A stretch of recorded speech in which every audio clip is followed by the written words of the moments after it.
बागपत के बड़ौत इलाके में मंगनी की एक तकरीब उस वक्त जज्बाती मंजर में बदल गई जब दुल्हा और उसके घर वालों ने दुल्हन के अहले खाना की जानिब से दिया गया 21 लाख रुपए का गिफ्ट वापस लौटा दिया।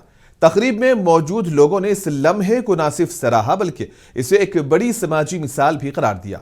रिवायत के मुताबिक दुल्हन के घर वालों ने मंगनी के तोहफे के तौर पर 21 लाख रुपए का चेक पेश किया, मगर दुल्हे ने आपने हमें बेटी दी है, इससे बड़ा कोई एजाज नहीं हो सकता कहते हुए यह रकम लौटा दी।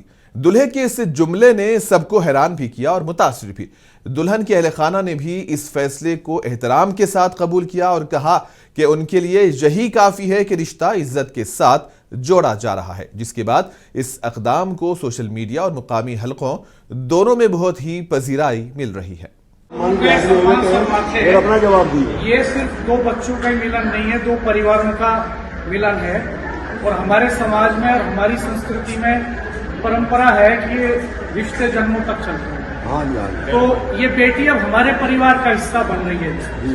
तो ईश्वर की कृपा से, आप सबकी दुआओं से परिवार में सब लोग शिक्षित हैं, सब लोग रोजगार पे भी हैं। और अगर पढ़े लिखे लोग ऐसा करेंगे तो अच्छा, ये अच्छी परंपरा नहीं होगी जी। हम आपके हाथ जोड़ते हैं और आपसे आग्रह करते हैं कि ये चेक आप से सम्मान वापस ले लें। हमें आपने जो सम्मान दिया उसके लिए आभारी हैं हम। आप बेटी दे रहे हैं, आप हमें इससे बड़ा सम्मान सबसे बड़ा धन दे रहे हैं आप।